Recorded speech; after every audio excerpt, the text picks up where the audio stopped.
அது வந்து கண்டிப்பா ஏற்றுக்கொள்ள முடியாது. பிரதானத்துவம் இந்த கூட்டத்துக்கு கூட்டப்பட்டது.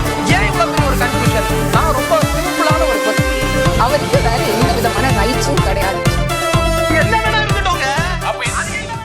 புதிய தலைமுறை நேயர்களுக்கு வணக்கம். நேர்பட பேசு நிகழ்ச்சிக்கு உங்களை வரவேற்பதில் மகிழ்ச்சி. திரு டிடிவி தினகரன் அவர்களுடைய செய்தியாளர் சந்திப்பு, நேற்றைய செய்தியாளர் சந்திப்பு, அதற்கு முன்னாடியும் கடந்த ஒரு சில செய்தியாளர் சந்திப்புகள்ல அவர் தொடர்ந்து சொல்லி வரக்கூடிய விஷயம், திரு விஜய் அதிமுகவுக்கு போக மாட்டார். ஒருவேளை அதிமுக தலைமையில இபிஎஸ் அவர்களுடைய தலைமையில அவர் கூட்டணியில இணைவார் அப்படின்னா அது சூசைட் மாதிரி, தற்கொலைக்கு சமமானது அப்படின்ற தொடர்ந்து அவருடைய 5-6 செய்தியாளர் சந்திப்புலையுமே அவர் சொல்லக்கூடிய முக்கியமான கருப்பொருள் இதுவாகத்தான் இருக்கிறது. விஜய் அதிமுக கூட்டணிக்கு போனா அது அவருடைய கட்சிக்கு வீழ்ச்சி, எடப்பாடி பழனிசாமி அவர்களை முதலமைச்சர் ஆக்குவதற்காகவா விஜய் கட்சி தொடங்கி இருக்கிறார் போன்ற கருத்துக்களை அவர் பதிவிடுகிறார். நேற்றும் அவர் பேசும்போது இந்த தேர்தலில் திமுக கூட்டணிக்கும் விஜய் தலைமையிலான கூட்டணிக்கும் இடையே தான் போட்டியே இருக்க போகுது அப்படின்னு சொல்லியிருக்கிறார். இப்போ இந்த கருத்துக்களின் அடிப்படையில தான் இன்னைக்கு நம்ம நேர்பட பேசு நிகழ்ச்சியினுடைய தலைப்பை கட்டமைச்சிருக்கோம். நம்ம எடுத்துக்கிட்ட தலைப்பு, பழனிசாமியின் தலைமையை ஏற்கவா விஜய் கட்சி தொடங்கினார் தினகரன், நண்பர் என்றால் உயிரையே கொடுக்கும் இயக்கம் அதிமுக, செல்லூர் ராஜு, விஜயை வைத்து தினகரனின் திட்டம் என்ன, கூட்டணிக்கு பழனிசாமியின் திட்டம் என்ன அப்படின்ற தலைப்புல இன்னைக்கு விவாதிக்க போறோம். 4 விருந்தினர்கள் என்னோடு இணைகிறார்கள். அறிமுகம் செய்கிறேன். அரசியல் விமர்சகர் திரு ரவீந்திரன் துரைசாமி அவர்கள், பத்திரிகையாளர் திரு துரைகருணா அவர்கள், பத்திரிகையாளர் திரு அரவிந்தன் தொலைத்தொடர்பு வாயிலாக இணைந்திருக்கிறார், அரசியல் விமர்சகர் திரு பொன் வில்சன் அவர்கள். 4 பேருக்கும் வணக்கம். திரு துரைகருணா, நான் உங்ககிட்ட இருந்து தொடங்குறேன். இப்போ நம்ம எடுத்துட்ட தலைப்பு, விஜய வச்சு தினகரன் அவர்களுக்கான ஒரு திட்டம் இருக்கு, நம்ம ஒவ்வொன்றா பேசலாம் அப்படின்னு நினைக்கிறேன். திரு தினகரன் அவர்களுடைய தொடர்ந்து அவருடைய செய்தியாளர் சந்திப்பை பார்த்துக்கிட்டு இருப்போம். சூசைடுக்கு சமம் இது, இபிஎஸ் உடைய தலைமையில் அவர் போனா அப்படின்னு சொல்றாரு. அதிமுகவுக்கு விஜய் போயிடக்கூடாது அப்படின்றதுல ரொம்ப இன்ட்ரெஸ்டடா உறுதியா இருக்கிறாரா தினகரன்? தினகரன் அவர்களுடைய திட்டம் என்னவா இருக்கு விஜயை வச்சு?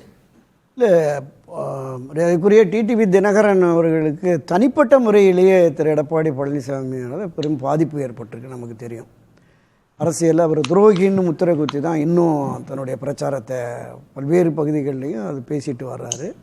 அவர் மீண்டும் முதலமைச்சர் ஆவதற்கு வாய்ப்பே இல்லை அப்படிங்கிறதையும் அழுத்தமாக சொல்லிட்டு, டிவிகே விஜய் தலைமையிலான அந்த கூட்டணி தான் ஆட்சி அமைக்கும் அப்படிங்கிற மாதிரி சொல்கிறார். இன்னொன்று கூடுதலாக அமமுக இருக்கிற கூட்டணி தான் இந்த முறை 2026 வெற்றி பெற்று பொருத்தி பார்க்கணுமா? விஜய் தலைமையில ஒரு கூட்டணி அமையும், அந்த கூட்டணியில அமமுக இருக்கும், அமமுக கூட்டணி, அமமுக இருக்கிற கூட்டணி வெற்றி பெறும் அப்படிங்கிற தலைமையை இவர் ஏற்க போறாரா? அப்படிதான் இருக்கு. என்னன்னா, திரு விஜய் அவர்கள் தொடக்க முதலே ஆட்சி அதிகாரத்தில் பங்கு அப்படின்னு சொல்லியிருக்காங்க. விஜய் சார்ந்த தமிழக வெற்றி கழகத்தினுடைய நிர்வாகிகள் எல்லோருமே விஜய் தலைமையில் ஒரு மாற்றத்தை ஏற்படுத்துவோம், காலமெல்லாம் இருக்கிற அந்த திராவிட கட்சிகளினுடைய ஆட்சிக்கு முடிவு கட்டி நாங்கள் வருவோம் அப்படிங்கிற மாதிரி தான் பேசுகிறாங்க. மரியாதைக்குரிய திரு எடப்பாடி பழனிசாமி அவர்கள் அந்த குமாரபாளையம் கூட்டத்தில் கொடி பறக்குது, எழுச்சி தெரிகிறது, பிள்ளையார் சொல்லி போட்டாச்சு என்னெல்லாம் பேசுகிற பொழுது தாவேக்காவில் இருக்கிற ஒரு பிரிவினர், அடிப்படை கீழே இருக்கிற தொண்டர்கள் மத்தியில் ஒரு உற்சாகம் இருந்தது. ஆனால் மேல்மட்டத்தில் இருக்கிற தாவேக்காவினுடைய அந்த நிர்வாகிகள் அவங்களுடைய கருத்தாக்கம் என்னன்னா, திரு தினகரன் சொன்ன மாதிரி தான், திரு எடப்பாடி பழனிசாமியை முதலமைச்சர் ஆக்குவதற்காக நாங்கள் கட்சி தொடங்கியிருக்கோம், விஜய் தலைமையில் தான் எங்களுடைய கூட்டணியில் அவர் வந்தால் வரட்டும் அப்படிங்கிற மாதிரி பேசிட்டாங்க. என்ன காரணம்னா, அண்ணா திராவிட முன்னேற்ற கழகம் கிட்டத்தட்ட இந்த 52 ஆண்டுகளாக 7 முறை ஆட்சி கட்சியாக இருந்தது. 1977, 80, 84 ஒரு ஆட்சிக்கு வெற்றி புரட்சித் தலைவர் எம்ஜிஆர் கொடுத்தாரு. 91, 2001, 2011, 2016 என்று 4 முறை செல்வி ஜெயலலிதா, 31 ஆண்டுகள் இந்த மண்ணை ஆண்ட கட்சி. அந்த கட்சி இன்றைக்கு பலகீனமான நிலையில் இருப்பதால் தான் தாவேக்காவை, காங்கிரஸை, கம்யூனிஸ்டை, விசிகாவை எல்லாரையுமே கூப்பிட்டுக்கிட்டு இருக்காரு அப்படிங்கிற பார்வை வந்துடுச்சு. இந்த போக்கு தான் திரு எடப்பாடியினுடைய எண்ணமும் கனவும் படிக்காது அப்படிங்கிற விஷயத்தை முறைக்குரிய திரு டிடிவி தினகரன் சொல்கிறார். 1984, 85 கல்லூரி மாணவராக இருந்தபோதே இங்கே வந்துட்டார் அதிமுக போயஸ் கார்டனில். இந்த திரு எடப்பாடி பழனிசாமி உள்ளிட்ட அதிமுகவில் இருக்கிற இன்று எல்லா பகுதியிலும் திரு எடப்பாடி பழனிசாமி தலைமையில் அதிமுக, திரு ஓபிஎஸ் பின்னாடி இருக்கிறவங்க, சசிகலா பின்னாடி இருக்கிறவங்க, அமமுகவில் இருக்கிறவங்க, இவர்கள் அனைவரை பற்றியுமே அங்குலம் அங்குலமாக தெரிஞ்சவர் தான் திரு டிடிவி தினகரன். அரசியல் நகவர் 89 தேர்தல் முதலே அந்த அரசியல் நகர்வுகளையும் யார் வேட்பாளர் என்னங்கிறதுல நம்ம தெரியும். வெளிப்படையாகவே நான் சொல்கிறேன், திருமதி சசிகலா, நடராஜன், தினகரன், திவாகரன் இவர்களுடைய பங்களிப்பு என்ன, இவர்களுக்கு மீடியேட்டராக மண்டல வாரியாக இருந்தவர்களுடைய பங்களிப்பு என்ன என்பதெல்லாம் நமக்கு தெரியும். எனவே தான் அவர் தனக்கு ஏற்பட்ட அந்த பாதிப்பு என்பது தன்னை துணை பொதுச் செயலாளர் பொறுப்பிலிருந்து தன்னை வெளியேற்றிட்டு தனக்கு எதிரான நிலைப்பாட்டை எடுத்திருக்கிறார் அப்படிங்கிற மாதிரி திரு டிடிவி தினகரன் இந்த விஷயத்தை முன்னெடுக்கிறார். நமக்கு பொது வெளிகளில் இப்போ நீங்கள் குறிப்பிட்டீங்க புரிகிறது திரு துரைக்கரனா. அந்த இடத்துல கேள்வி என்னன்னா, இப்போ ஒருவேளை திரு டிடிவி தினகரன் விஜய் தலைமையிலான ஒரு கூட்டணி அமையும் அப்படின்னு தான் சொல்லிட்டு இருக்காரு. விஜய் தலைமையிலான கூட்டணிக்கும் திமுகவுக்கும் தான் போட்டி அப்படின்றாரு. அவரு விஜயனுடைய தலைமையை ஏற்கிறதுக்கும் தயாரா இருக்கிறாரு அப்படின்றத நீங்க சொல்றத நான் புரிஞ்சுக்கிறேன்.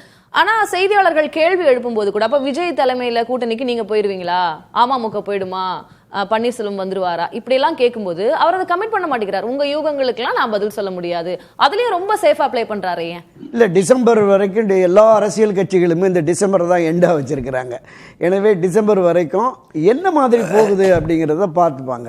பீகார் எலெக்ஷன் வந்து அங்க திரு அமித்ஷா தமிழ்நாட்டுக்கு வந்த உடனே அப்போ என்ன மாதிரியான மூவ் நடக்குது, யார் யாரோடங்கிற அந்த விஷயம் தெரியும். இன்னொன்று, டிவிகே வந்து மரியாதைக்குரிய விஜய் அவர்கள் தொடக்க முதலே ஒரு விஷயத்தை சொல்லி வர்றார்.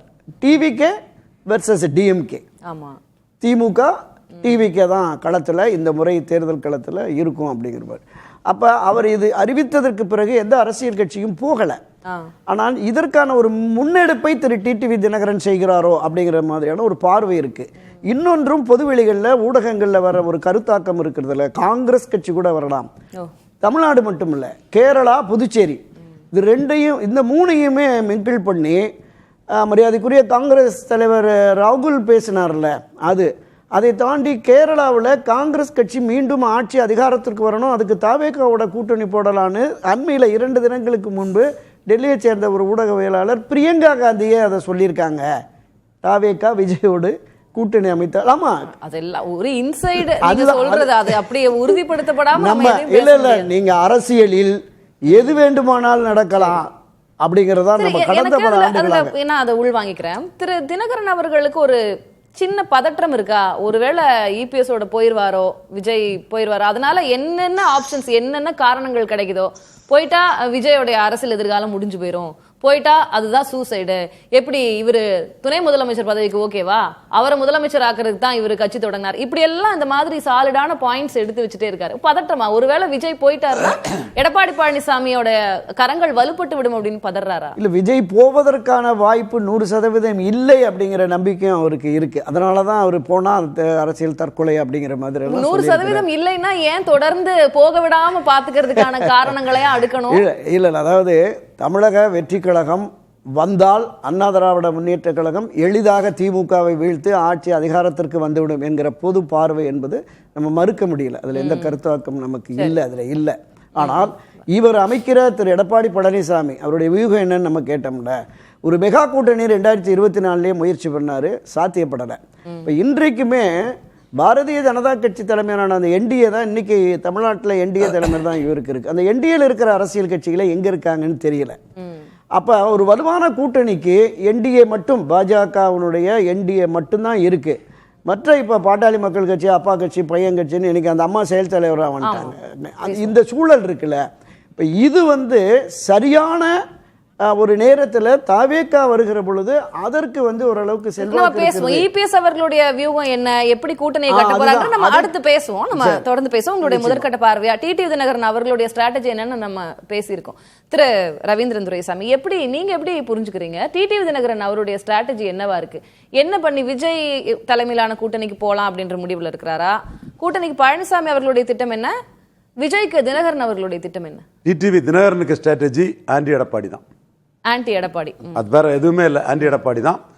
துரைக்கரனா சொன்னது மாதிரி எடப்பாடியை கொண்டு வந்ததே அவர் தான், கமாண்ட் பண்ணார் சிஎம் எல்லாம். அந்த காலங்கள் மாறிட்டு இன்னைக்கு மீண்டும் எடப்பாடிக்குள்ள எதிர்ப்பை மையமாக வச்சு எடப்பாடியை எந்த அளவுக்கு மார்ஜினலைஸ் பண்ண முடியுமோ அந்த அளவுக்கு மார்ஜினலைஸ் பண்ணதுக்கு தன்னுடைய அரசியலை நடத்துகிறாரு. நீங்கள் துரைக்கரனா கிட்ட அந்த உரையாடும் போதே தெளிவாக சொன்னீங்க, அவர் கமிட் பண்ணலைன்னு. அவர் தினகரன் தலைமைன்னு கமிட் பண்ணல், அவர் விஜய் தலைமணி கமிட் பண்ணல தினகரன், அதில் ரொம்ப தெளிவாக தான் இருக்கிறார். பட் அவர் என்ன சொல்றாருன்னா, பலம் நிரூபிக்காத நீங்க ஒரு எடப்பாடி தலைமையில் போனீங்கன்னா அது உருப்படாது. எடப்பாடியை மையமாக வச்சு தான் அந்த இது இருக்கும், உங்களுக்கு உள்ள செல்வாக்கு போயிடும், உங்களுக்கு அது தற்கொலைக்கு சமங்கிற ஒரு கருத்தை சொல்லி விஜயை மிரட்டுறாரு.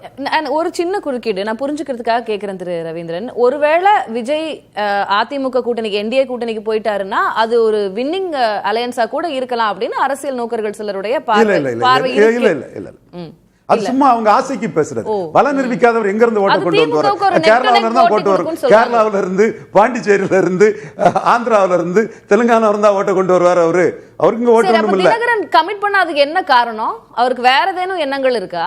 தினகரன் பொறுத்தவரையில அவரு திமுக ஆப்ஷனை ஓபன் பண்ணிட்டாரு. திமுக ஆப்ஷனும் அவருக்கு சிக்னல் கிடைச்சிடுச்சு. எப்படி சொல்றீங்க? அவர் கரூர் அந்த டிராஜடியில ப்ரோ டிஎம்கே பேசினார்.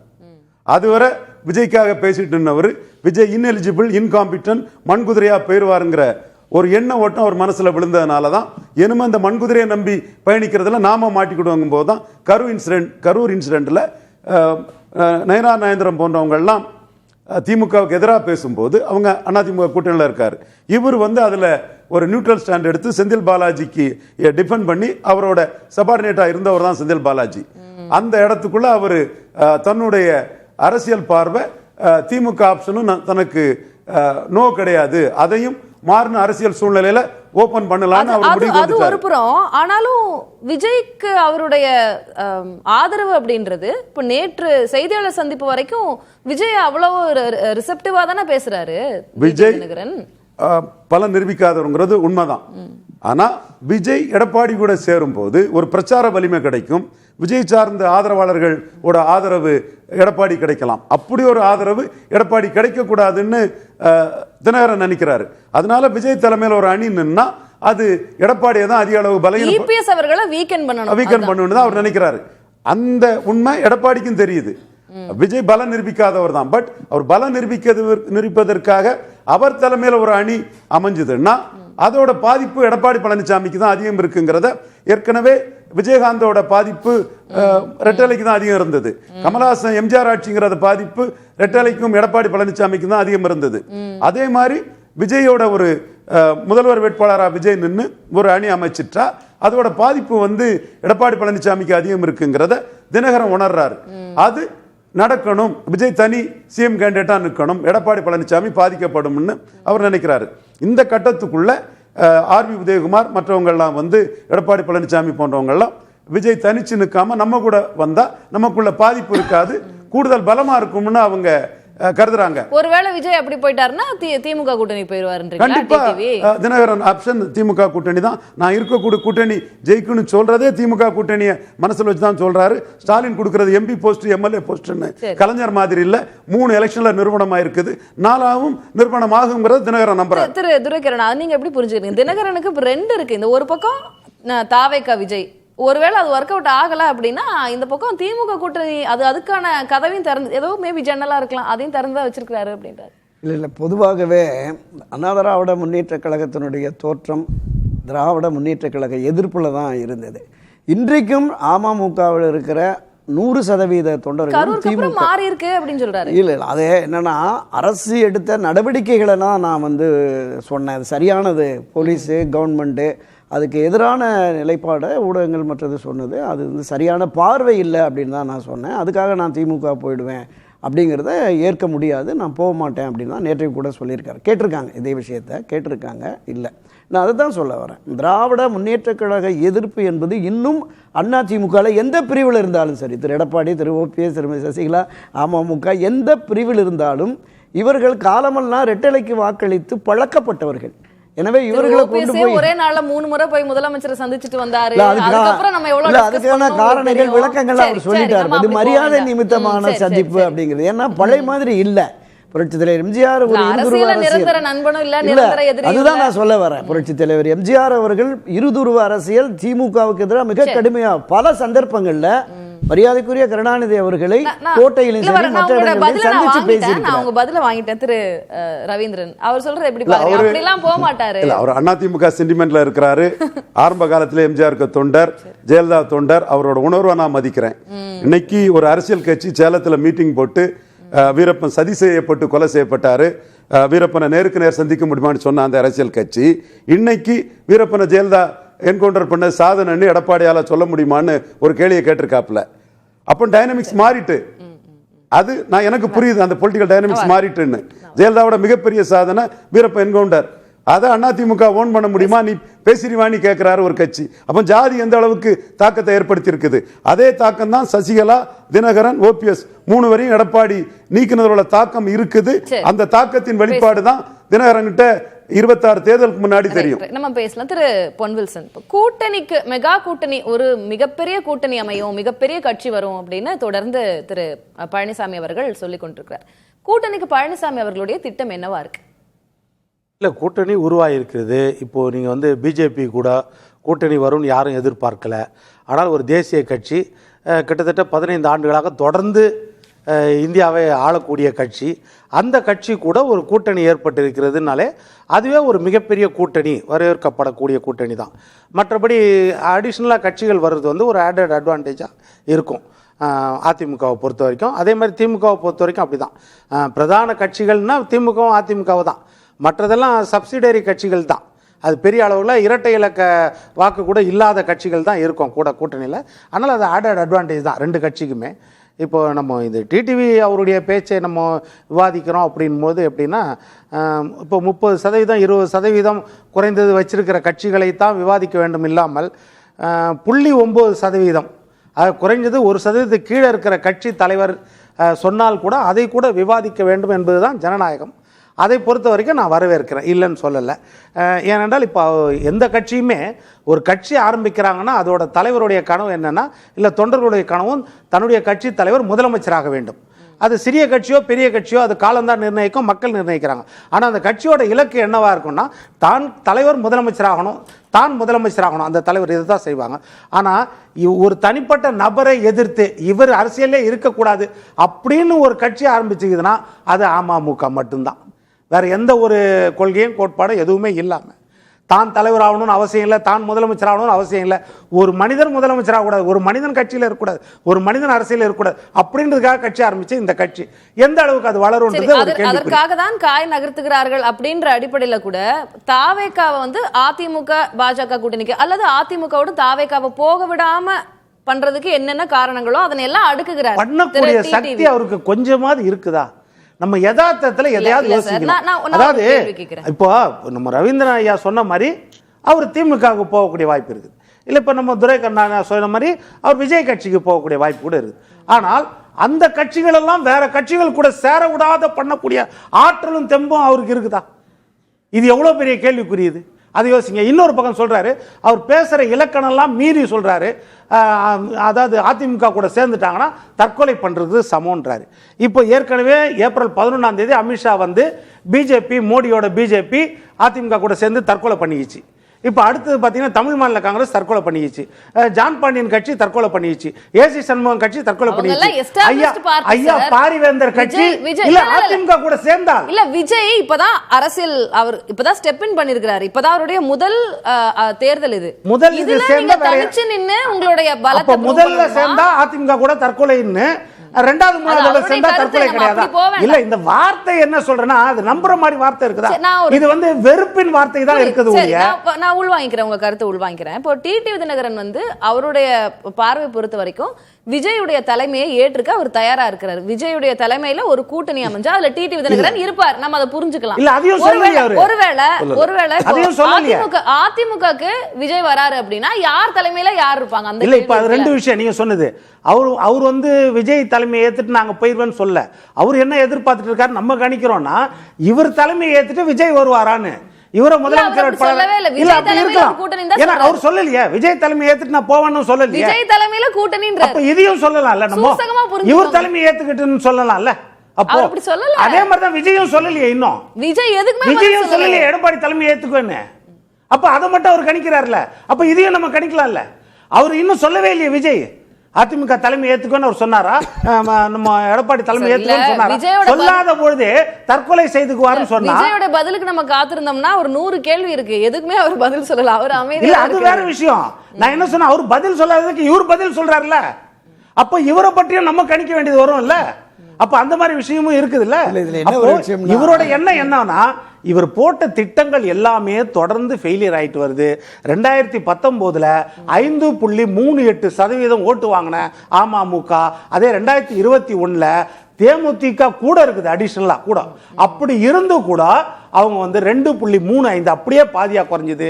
போன தேர்தலில் அண்ணாமலை தலைமையில் இருக்கிற பிஜேபி அது கூட்டணியில் இருந்து கூட 0.9% ஓட்டு தான் அவங்க வாங்கினாங்க. அப்ப அந்த மாதிரி குறைஞ்சிட்டு வரும்போது அவங்க போடுற திட்டம் எல்லாம் மாறுது. இப்ப அவரு நினைச்சது என்னன்னா பிஜேபி கூட்டணி அதை நினைச்சாரு, அது பாழாயிருச்சு.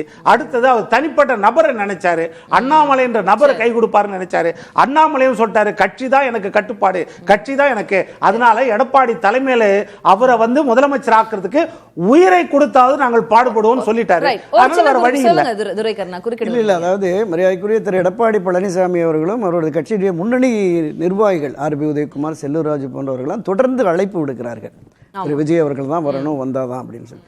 இந்த அழைப்பை ஏற்று நீங்க போனீங்கன்னா உங்க கட்சி தொடங்கியனுடைய நோக்கம் சிதைஞ்சிரும், அது ஒரு அரசியல் தற்கொலைக்கு சமம் அப்படிங்கிறது தான் டிடிவி தினகரனுடைய பார்வையாக இருக்கு. அதான் உங்களுடைய பதில். ஆர்பி உதயகுமார் அவருடைய பேச்செல்லாம் நம்ம பார்த்திருப்போம். அனுபவசாலிகளோட சேர்ந்து பரீட்சை எழுதணும் விஜய் அப்படின்லாம் சொல்றாரு. அதுக்கப்புறம் இன்னைக்கு செல்லூர் ராஜு அவர்கள் நண்பன்னா நாங்க உயிரே கொடுப்போம், எங்களுடைய தொண்டர்கள் வந்து காங்கிரஸ் பாஜக கூட்டணியில் இருந்தப்ப கூட அதிமுக தொண்டர்கள் உயிரை கொடுத்து வேலை பார்த்தாங்க அப்படின்னு சொல்றாங்க. இதெல்லாம் யாருக்கான சமிக்கை? காதை கடித்தால் காலையில் தூக்கி போட்டு மிதிப்போம் அப்படின்னு சொல்லியிருக்காரு. அதையும் சொல்றாரு. அதனால அது பார்க்கணும். என்னன்னா அழைப்பு விடுக்கிறது பிரதான கட்சிகளின் உரிமை. இப்ப கடந்த காலங்களில் கூட ஸ்டாலின் ஐயா சொல்லியிருக்காரு இன்னும் சில கட்சிகள் எங்க கூட்டணியில் சேரப்போகுது அப்படின்னு பேர் சொல்லாம சொல்லியிருக்காரு. அதனால அழைக்கிறது உரிமை. கடந்த காலத்துல கலைஞர் ஐயாவும் கூப்பிடுறாரு, அது உரிமை இருக்குது, அழைக்கிறதுக்கு உரிமை இருக்கு, நான் ஒத்துக்கிறேன். அழைப்பு விடுக்கிறதுக்கு அதிமுக உரிமை. அதே மாதிரி எந்த தலைமை உடனே வந்து நீங்க தானே தலைமைன்னு சொன்னீங்க அப்படின்னா எல்லா கட்சிகளும் தன்னுடைய தலைவர் முதலமைச்சராகணும், தான் தான் முதலமைச்சராகணும் எல்லா தலைவரும் நினைக்கிறதா. ஆனால் சூழ்நிலையை பொறுத்து எந்த ஆயுதத்தை நீங்க கையில் எடுக்கணும்னு எதிரி தான் தீர்மானிக்கிறாரு.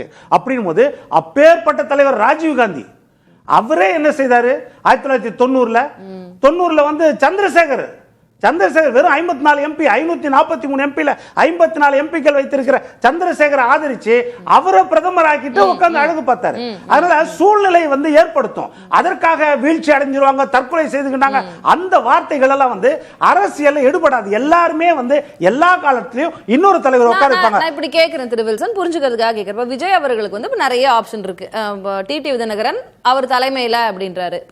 அதிமுக முக்கிய தலைவர்கள் கூட எதிர்பார்க்கறாங்க விஜய் வந்து அவர் நல்ல ஃபார்மிடபிள் அலையன்ஸா இருக்கும், திமுகக்கு நெருக்கடி கொடுக்கக்கூடிய ஒரு அலையன்ஸா இருக்கும். ஆனா டிடிவி தினகரன் ஆஃபர் பண்றாரு விஜயை தலைமை அப்படின்றாரு.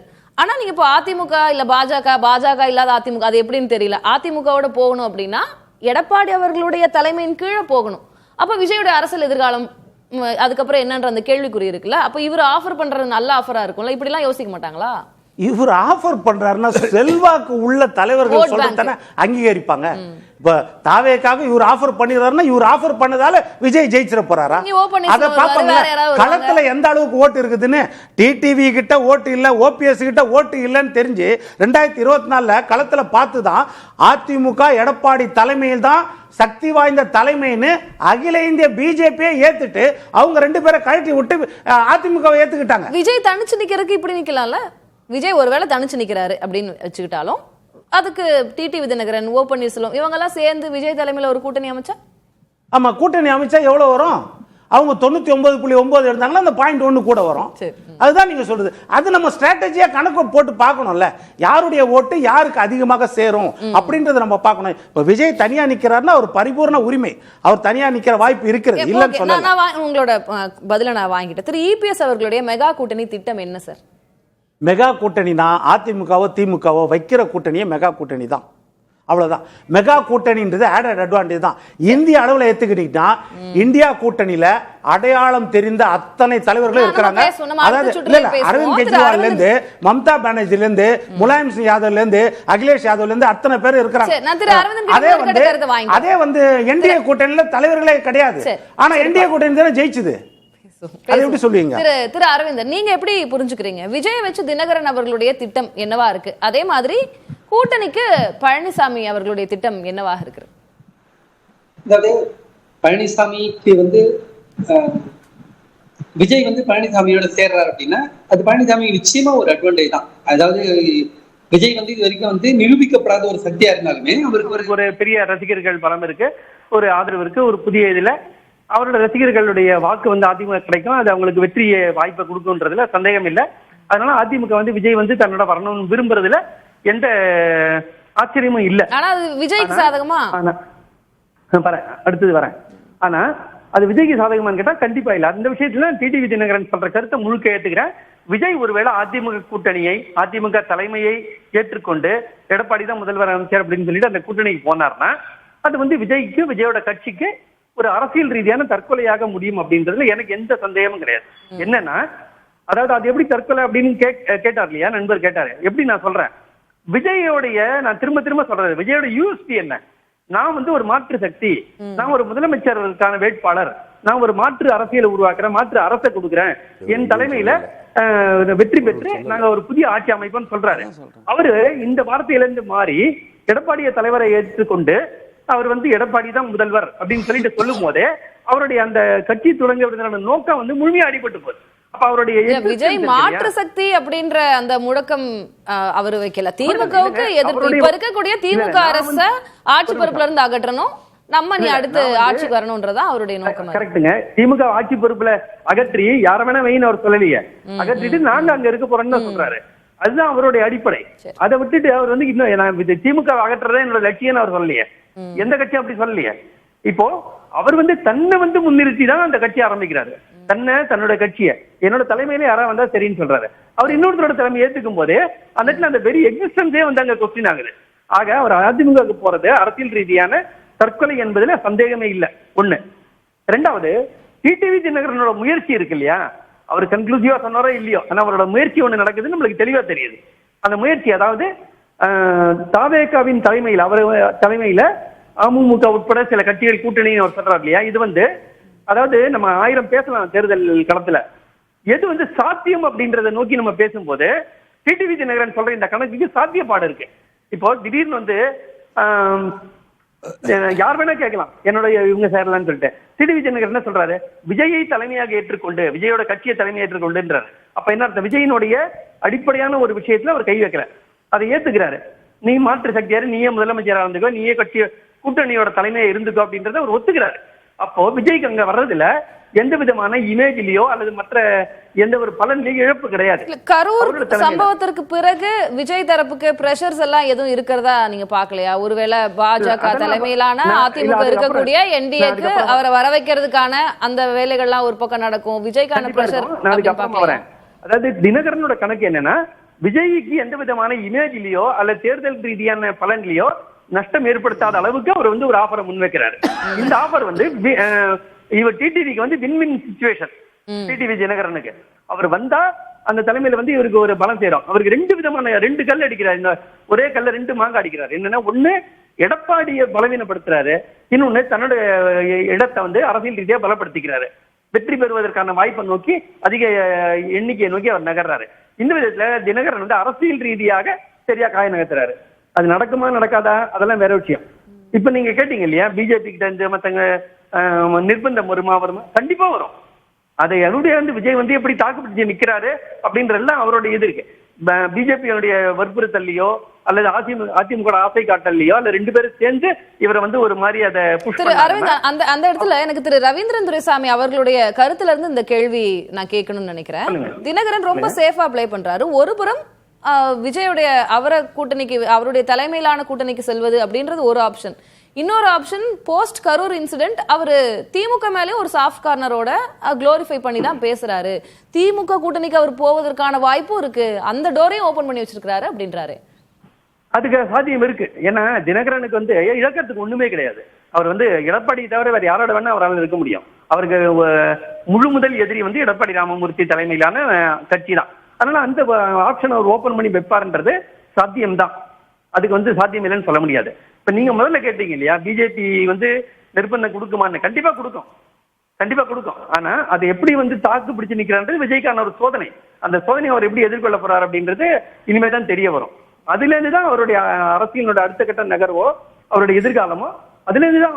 அதாவது இந்த தேர்தல்ல கூட்டணி விஷயத்துல மற்ற விஷயங்கள்ல விஜய் என்ன முடிவெடுக்க போறாரு அப்படின்றது அவருடைய எதிர்காலத்தை தீர்மானிக்கும். திரு துரைக்கருணா அவர்கள் சொல்றது அப்படின்றது ஒரு பாரம்பரிய அதிமுக கட்சி, அதுல இருந்து போனவங்க, அதுல இருந்து பிரிந்தவர்கள் அப்படின்னாலும் அவங்களுடைய கோர், அவங்களுடைய அப்ஜெக்டிவ் என்னவா இருக்கும், திமுக எதிர்ப்பு அப்படின்றது அவங்களுக்கு ஊறி இருக்கும். அதனால அப்படிலாம் அவர் போறதுக்கான வாய்ப்பு இல்ல அப்படின்னு சொன்னார். அதாவது இதெல்லாம் வந்து நம்ம வந்து ஒரு இதை வந்து ரொம்ப ஐடியல் கண்டிஷன்ல வச்சு பேசுறது.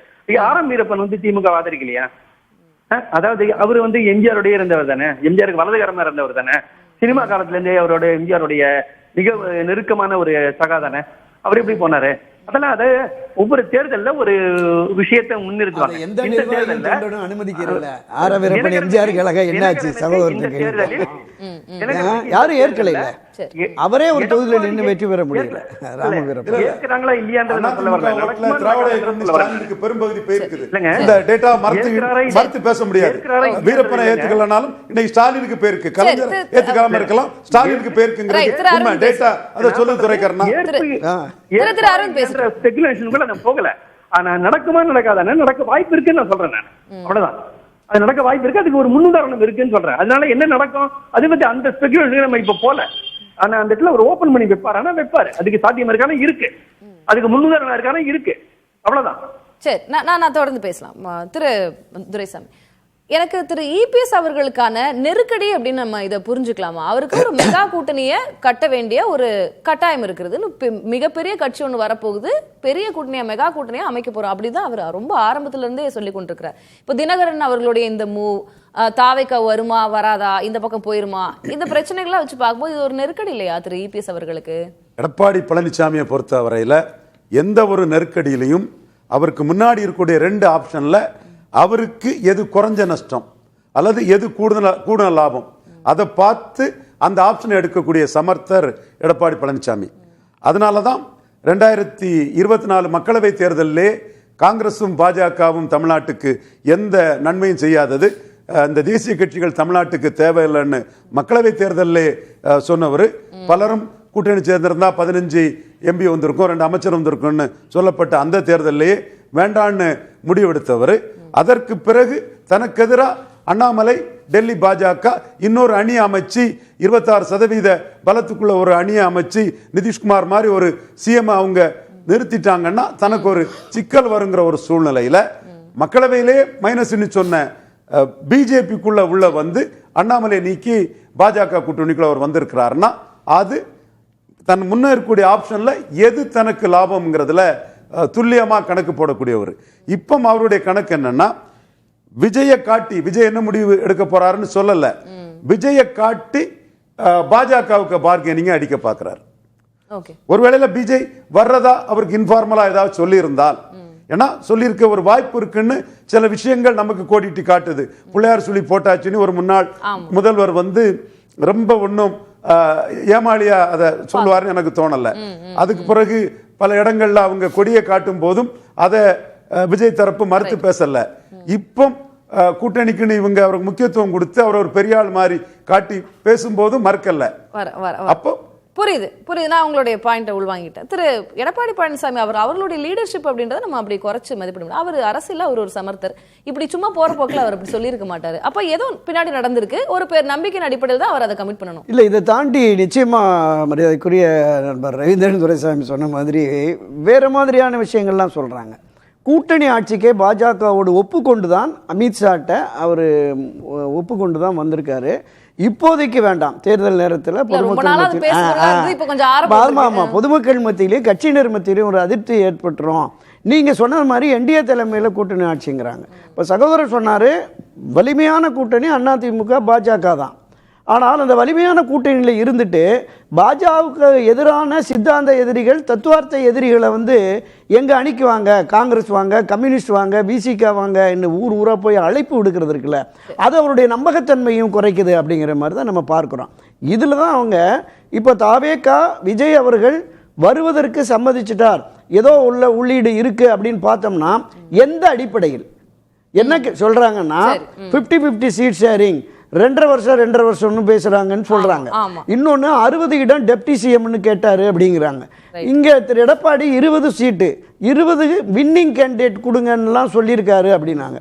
அப்ப எந்த அடிப்படையில் இதையெல்லாம் தாண்டி இந்த அணி வலிமையான Right, அணியாக நம்ம பேசலாம். அது எல்லாமே பேசலாம். ஒருவேளை விஜய் வருவதாக இருந்தால் என்ன எந்த அடிப்படையில் அடிப்படையில்? நம்ம இடப்பங்கீடு பேசலாம். அடுத்த ரவுண்ட்ல நம்ம கதை பேசலாம். வசனம் எழுதினா நல்லா நம்ம ஓடும். பேசலாம். ஒரு சிறிய கதை இடைவேளைக்கு வசனம் பிறகு எழுதினா நான் நல்லா பேச ஓடும். பாசிபிலிட்டிஸ் தான் திரு வில்சன் இது எப்படி பேசுறோம். பாசிபிலிட்டிஸ்? நீங்க கற்பனையில பேசுறது மொத்தத்தையும் இல்ல, முதல்ல வராராங்கிறதே அது எப்படி? possibility தான் பேசுவோம். நீங்க ஓரளவு நம்ம கற்பனை பண்ணக்கூடாதுன்னு சொன்னீங்க. ஆனா கற்பனை பண்றதெல்லாம் மொத்தமா அனுமதிக்கிறீங்க. எல்லாமே அப்புறம் எப்படி? அது அசம்ப்ஷன் எப்படி? அடிப்படையில தானே நம்ம பேசுறோம். அதான் நடைமுறையில இதே வந்து ஸ்டாலின் அப்படி சொல்லுவோமா? நம்ம எது சாத்தியம் ஸ்டாலின் அப்படி சொல்லுவோமா? அப்படிங்கறத தானே எடப்பாடி அதிமுக பேசலாம். திரு துரைக்கண்ணா, ஒருவேளை விஜய் தலைமையிலான கூட்டணி தனியாக ஒரு கூட்டணின்னு வச்சுக்கோங்க, அது அமமுக வருது இல்ல வேற கட்சிகள் வருது, அதெல்லாம் செகண்டரி. விஜய் தலைமையிலான தனியா ஒரு கூட்டணி அப்படின்னா அது யாரை பாதிக்கும்?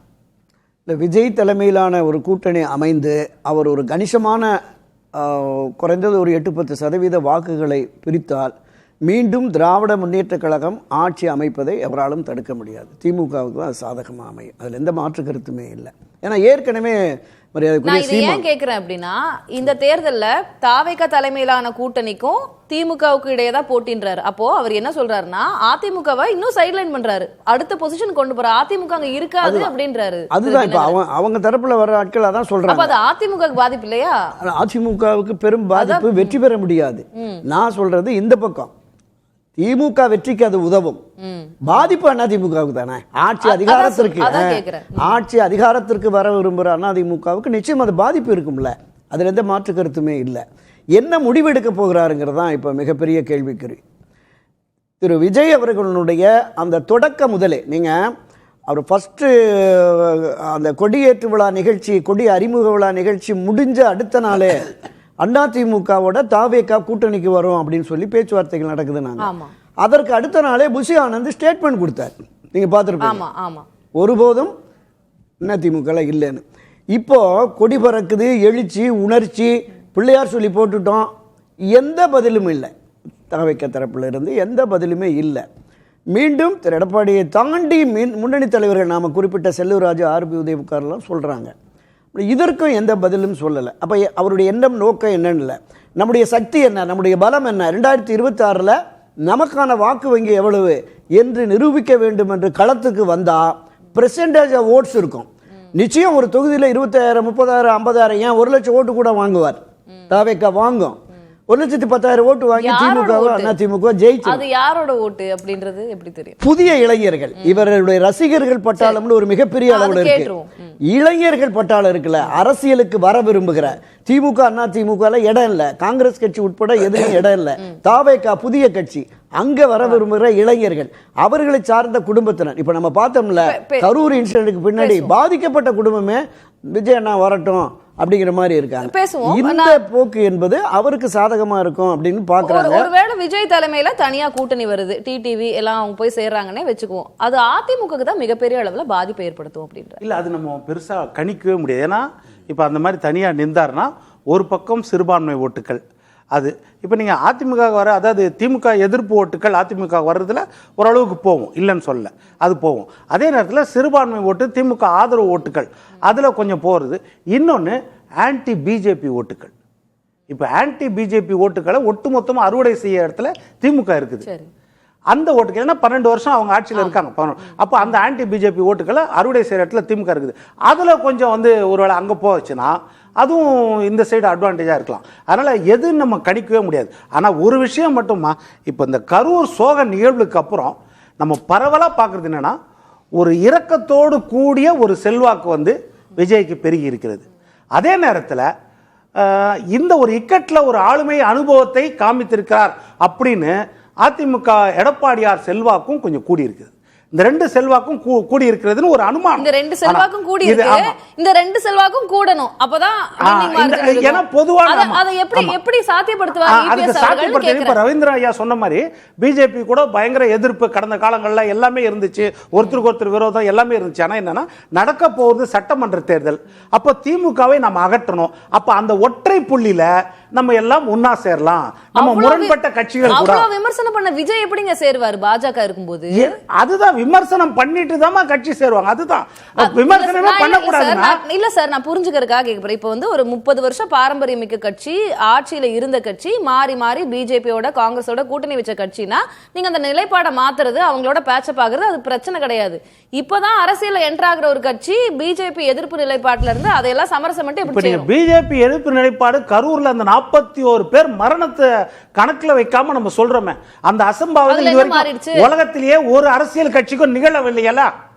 அந்த நிகழ்ந்த பிறகு யார் யாரெல்லாம் வஞ்சிக்க முயற்சி பண்றாங்க, யாரெல்லாம் ஆதரிக்க முயற்சி பண்றாங்க, இதெல்லாம் ஒரு எழுச்சியா இருக்குது இல்ல. இதெல்லாம் ஒரு திருப்பு முனையை கொடுக்கும்.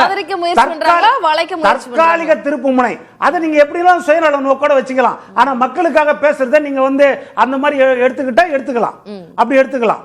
ஆனா என்னன்னா, ஒரு முடிவெடுக்கக்கூடிய இடத்துல வந்து அந்த தாவேக்க இந்த நேரத்தில் இருக்குது இல்லையா. நம்ம இந்த நேரத்துக்கு அரசியல் எதிரியை வீழ்த்தணும் அப்படின்னா நம்ம கொள்கையில எந்த கட்சியும் சமரசம் செய்துக்காது, ஆனா கூட்டணி வைப்பாங்க. கொள்கையில வேறுபாடு உள்ள கட்சிகளும் கூட்டணி வைப்பாங்க. ரவீந்திரன், விஜய் காம்ப்ரமைஸ் பண்றதுக்கான வாய்ப்புமே இருக்கு அப்படின்னு சொல்றாரு. அவரோட விஜய் ரிட்டர்ன் ஆகி கூட போகலாம். ஏன்னா அவரால் 214 கேண்டிடேட் போட முடியாது. அவர்கிட்ட 20 கேண்டிடேட் கூட ஒருத்தான கேண்டிடேட் இல்லை. அவரே 214 கேண்டிடேட் போட மாதிரி ஒரு பாசிட்டிவ் அரசியலே பண்ணல. அதுவே கொள்கை எதிரி, அரசியல் எதிரிங்கும் போதே அது ஏதோ ஒரு வியாபார அரசியல், பேர அரசியலுக்குள்ளதான் அவர் வராரு. கண்டிப்பா அவர்கிட்ட 214 கேண்டிடேட் இல்லைங்கிறது கரூர் இன்சிடென்ட்டுக்கு பிறகு இதை மையமா வச்சு எங்கேயும் அந்த கட்சி நகரல்ல. ஒரு கண்டன ஊர்வலம், ஒரு கண்டன பொதுக்கூட்டம், ஒரு அமைதி ஊர்வலம் எதுவுமே அங்க நடக்கல. ஏற்கனவே அவங்க விஜய் பிறந்த நாள் 214 தொகுதியிலும் கொண்டாடப்பட்டதாட்ட அவங்க கிளைம் பண்ணாங்க. எனக்கு கிடைச்ச புள்ளி வரப்படி 35 தொகுதிக்கு மேல அவருக்கு பிறந்த நாளே கொண்டாடப்படலை. விஜய்க்கு பாப்புலாரிட்டி இருக்கு, ஃபேஸ் வேல்யூ இருக்கு, கிரௌட் புல்லரா இருக்கிறாரு. பட் அமைப்பு பலம் இல்லை. அவர்கிட்ட இருக்கிறதே பல கட்சிகள் மாறி வந்த ஒரு 5 வருஷம் காத்திருந்து endurance is a virtue in politics செயல்படுறதுக்கு அவர்கிட்ட யாருமே தயாரா இல்ல. கீழ்மட்டத்திலும் இல்ல, மேல்மட்டத்திலும் இல்ல, அவரும் அது தயாரா இல்ல. அப்படி பேசும்போது திரு டிடிவி தினகரன் அவர்களுடைய ஆஃபர் அப்படின்றதோ இல்ல அவர்களுடைய அறிவுரை அப்படின்றதோ இங்க அடிபட்டு போயிருது. 60 சீட்டு கேட்பாரு போனா, கிருஷ்ணசாமி போனா 20 சீட்டு கேட்பாரு. விஜயோட அரசியல் எதிர்காலம் எப்படி இருக்கும்? இது இப்ப பேசுறது ஏட்டு சுரக்கா, இது என்ன வேணாலும் ஏட்டு சுரக்கா, காகித புலி பேசலாம். களம் வரும்போதுதான் நான் ஆர்கே நகர்ல ஜெயித்தவன், நீங்க பலம் நிரூபிக்காதவரு, நான் 60-70 சீட்டு நிற்பேன், டெல்டாவையும் இதை எனக்கு கொடுங்கன்னு கேட்பாரு. அப்பதான் அதோட ஹீட் என்னன்னு விஜய்க்கு தெரியும். இப்போ ரசிக்கலாம், நம்மளை பற்றி நம்ம ஒன்றும் பேசல, நம்மளை பற்றி எல்லாரும் பேசுறாங்கிறத ரசிக்கலாம். ஆனா தன்னுடைய பலகீனத்தை விஜய் உணர்ந்ததா நான் கருதுறேன் ஒரு இடத்துல. ஏன்னா ஒரு 5-6 இடத்துல தாவேக்கா கொடியை காட்டும் போது மறுத்திருக்கணும் தலைமை. ஏன் மறுக்கலன்னா, மறுத்தம் புறவும் 10 பேர் காட்டிட்டான்னா அது கட்சி கட்டுப்பாட்டில் இல்லை, கட்டுப்பாடற்ற கட்சியில பெரும்பகுதி வந்து தனிச்சு நின்னா தேராது, வேட்பாளர் இல்லை, எடப்பாடி கூட போக விரும்புறாருங்கிறது எஸ்டாப்ளிஷ் ஆயிடுச்சுன்னா அது பேரம் பேசக்கூடிய வலிமையை அது குறைச்சிடும். அந்த வகையில எடப்பாடி பழனிசாமி அவர்களுடைய கூட்டணி திட்டமே ஓரளவுக்கு ஒர்க் அவுட் ஆக தான் போகுது அப்படின்னா எந்த காம்ப்ரமைஸ்க்கு வருவாங்க? எந்த புள்ளியில 2 கட்சியும் காம்ப்ரமைஸ் வரும்னு கேக்குறேன். விஜய் பல நிரூபிக்க விரும்பல. விஜயகாந்த் 8-10 நிரூபிச்சுட்டு தான் ஜெயலலிதா 41 சீட்டு போனாங்க. பவன் கல்யாண் 7% நிரூபிச்சுட்டு தான் போனாங்க. அவருக்கு பலம் நிரூபிக்கிறது பிராண்டிங் மாஸ்டர்ஸை வச்சு ஊடகத்திலே மற்றதிலையும் அவரை ப்ரொஜெக்ட் பண்ணக்கூடிய வேலையை, பிரிண்ட் மீடியாவில் பண்ண வேலையை பலம் நிரூபிக்கதா சொல்றாப்புல. ஆனா ஒரு அவருக்கு செல்லிங் ப்ரொபோஷன் என்னன்னா, ஒரு வேளையில அவர் பலம் நிரூபிக்கிறதுக்கு நின்னாருன்னா எடப்பாடி அது பாதிக்கும், அதை எல்லாருமே ஒத்துக்கிறாங்க. சோ அதை தவிர்க்கிறதுக்கு ஒரு பார்கெனிங் எடப்பாடிட்ட கிடைக்கும். இதுதான் விஜய்க்கு இன்னைக்கு இருக்கக்கூடிய ஒரே வாய்ப்பு. திரு அரவிந்தன், இப்போ ஒருவேளை விஜய் இப்படி காம்ப்ரமைஸ் ஆயே வருகிறார் அப்படின்னாலும் திரு டிடிவி தினகரன் அவர்கள் சொன்னதுதான் நடக்கும். விஜயுடைய அரசியல் எதிர்காலம் என்ன அப்படின்ற அந்த ஒரு கேள்வி இருக்குல்ல. ஆனா திரு எடப்பாடி பழனிசாமி அவர்களுடைய கூட்டணி திட்டம் ஓரளவுக்கு ஃபார்முலபிளா இருக்கிறதுக்கான வாய்ப்பு இருக்கு அப்படின்னு இங்க அரசியல் நோக்கர்களுடைய பார்வை. இப்போ நம் முதல்ல வில்சன் சொன்னார் இல்லையா, இப்ப இந்த கரூர் இன்சிடென்ட்க்கு அப்புறமா விஜய்க்கு வந்து அனுதாபத்தினால வந்து ஒரு ஆதரவு பெருகி இருக்குன்னு சொன்னார் இல்லையா, அது வந்து அதுக்கான அறிகுறி எதுவும் எனக்கு தெரியல. ஏன்னா அவங்க எந்த விதமான ஒரு நடவடிக்கை இல்லாம, ஒரு அனுதாப கூட்டம் நடத்தாம, அவங்களை சந்திக்காம, இப்ப அவங்களை வந்து 41 குடும்பங்களை அவங்க வீடுகளுக்கு அவங்க ஊர்ல போய் பார்க்காம மகாபலிபுரத்துக்கு கூட்டு போய் பாருக்கிறது வந்து கடுமையான விமர்சனத்தை சந்திக்குது. அப்ப அவங்களுக்கு வந்து அந்த மக்கள் தொடர்பு அப்படின்றது இருக்கு இல்லையா, அதோட அடிப்படையா அவங்க வந்து சரியா புரிஞ்சிக்கல, சரியா பண்ணல. அவருடைய பாப்புலாரிட்டின்ற ஒரு விஷயம் அது மட்டும் நம்பி வந்து அவர் களத்துல இறங்கின மாதிரி தான் தெரியுது. அதனால அனுதாபத்தால அவரோட ஆதரவு கூடின மாதிரியான அறிகுறி எதுவும் எனக்கு தெரியல. என்ன கேட்டா கொஞ்சம் குறைஞ்சிருக்கக்கூடிய வாய்ப்பு தான் இருக்கு. அடுத்த கட்டத்துல அவர் ஏதாவது செயல்படும் போது தான் நம்ம கரெக்டா சொல்ல முடியும். ஒண்ணு, இப்ப ரவீந்திரன் சொல்ற மாதிரி ஒன்ஸ் வந்து அவர் தினகரனுடைய தன்னோட தலைமையில தினகரனுடைய கூட்டணின்னு ஒத்துட்டு அவர் போனார்னா, தினகரன் வந்து கண்டிப்பா அவருடைய அரசியல் அனுபவத்தை வச்சு அவர் வந்து வாதங்களை முன் வச்சு இது பண்ண. அதிமுகவும் திமுகவும் அந்த கூட்டணி பேரம் பேசுறதுல ரொம்ப திறமையான அனுபவம் உள்ளவர்கள் தான். ஆனா தினகரனை பொறுத்த வரைக்கும் எந்த காரணத்தை முன்னிட்டு அந்த கூட்டணி உடைஞ்சிடக்கூடாதுன்றது அவருக்கு முக்கியம்.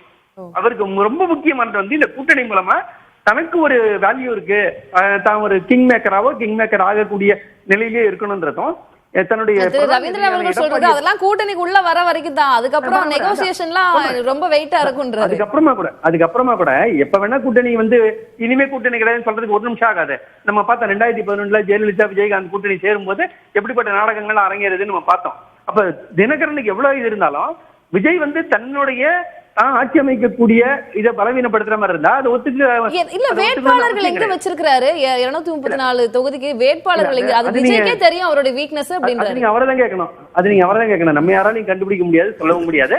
நான் சொல்ல வர்றது என்னன்னா, தினகரனுடைய நோக்கம் என்னன்னா விஜய வந்து எப்படியும் வந்து எரிச்சல் படுத்தியோ இது பண்ணி அவரை வெளியில தள்ளக்கூடாதுன்றது தினகரன் தெளிவா இருப்பாரு. ஏன்னா தினகரனுக்கு இந்த கூட்டணி தேவை, விஜயை விட தினகரனுக்கு அந்த கூட்டணி தேவை. ஏன்னா அவருக்கு எடப்பாடியை பலவீனப்படுத்தணும், தன்னுடைய நிலையை அரசியல்ல வந்து வலுப்படுத்திக்கணும்ன்றது. இங்க இன்னொரு கோணம் என்னன்னா, இப்ப சிபிஐ கிட்ட கேஸ் இருக்கு. அதனால இனிமே இந்த கேஸ்ல எது முன்னெடுக்கப்பட்டாலும் அதுக்கு திமுக வந்து விஜய குறி வைக்கிறாங்கன்ற பேர் வராது, மத்திய அரசு விஜயை குறி வைக்குதுன்ற பேர் வரும். அப்போ சிபிஐ எடுக்கக்கூடிய ஒவ்வொரு எதிர்மறையான டிவிக்கு எதிராக எடுக்கக்கூடிய ஒவ்வொரு எதிர்மறையான நடவடிக்கையும் அவங்க வந்து ஒரு விதமா பிரஷர் பண்ணக்கூடிய நிலைமையை கொண்டு வரும்.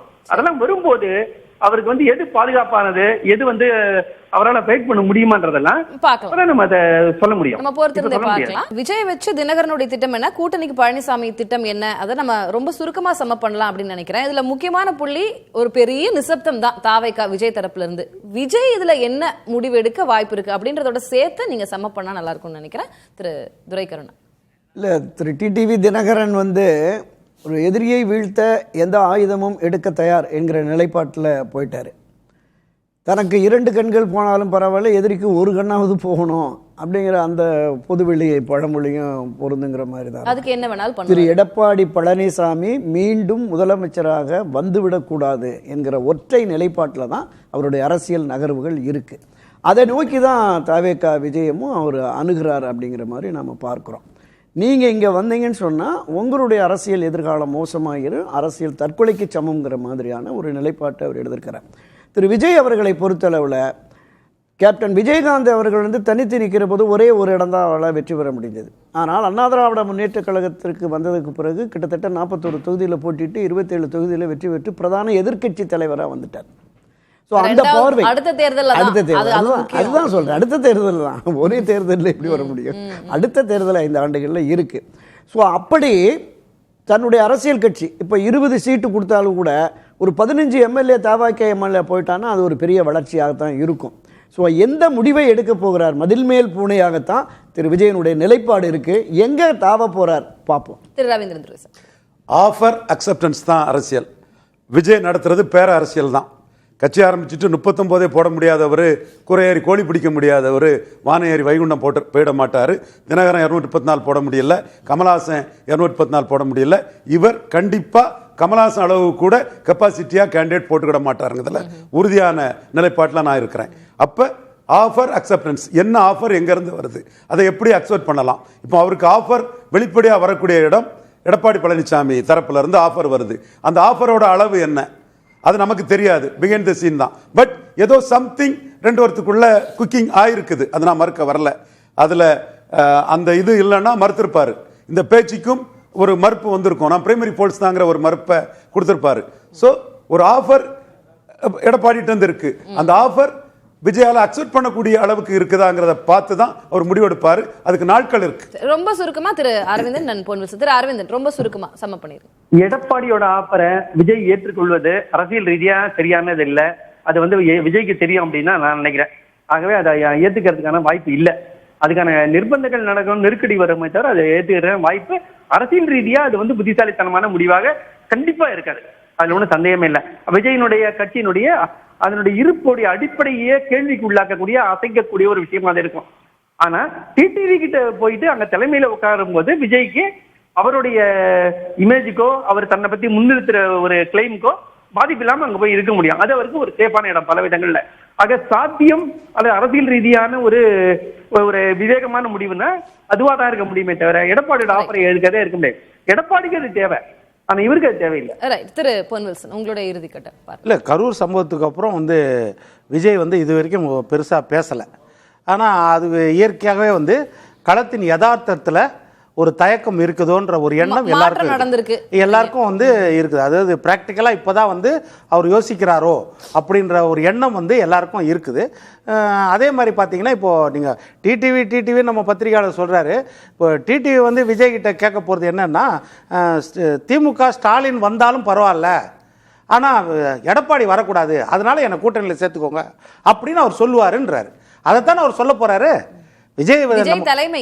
ஆமா, விஜய் தலைமையில நம்ம ஜெயிக்கலனாலும் பரவாயில்ல, ஸ்டாலின் வந்தாலும் பரவாயில்ல, ஆனா எடப்பாடி ஜெயிக்க கூடாது, அதிமுக ஜெயிக்க கூடாது, அதனால கூட்டணி வச்சுக்கோங்கன்னு சொன்னா விஜய் அந்த கூட்டணி வச்சுக்குவாரா? அதை யோசிப்பார். 100 தடவை கூட அதை யோசிப்பார். அதனால் அது நடைமுறை சாத்தியம் இல்லை. ஆனால் விஜய் தனியாக நிற்பது என்பது நடைமுறை யதார்த்தத்தில் ஒரு சிறு தயக்கம் இன்றைக்கு இருக்கும். யதார்த்தத்தில் புரிஞ்சுக்குவார். அவர் யாரை நம்ம வெறுக்கிறோமோ, யாரை நம்ம விரும்பலையோ, அவர் வரக்கூடிய வாய்ப்பு ஏற்படுமோ நம்ம தனியாக நின்றா, அப்போ எதிர்காலத்தில் நம்ம பார்த்துக்கலாம், அந்த எண்ணமும் விஜய்க்கு வரக்கூடிய வாய்ப்பு இருக்குது. அதனால எடப்பாடி கூட்டணிக்குள்ள விஜய் வரக்கூடிய வாய்ப்பு இருக்குதுன்னு தான் நான் நினைக்கிறேன்.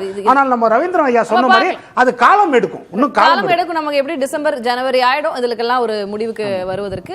நன்றி விருந்தினர்கள் 4 பேருக்கும் நன்றி. மீண்டும் ஒரு நிகழ்ச்சியில் சந்திக்கலாம் நேயர்களே. நன்றி. அது கண்டிப்பா ஏற்றுக்கொள்ள முடியாது. பிரதான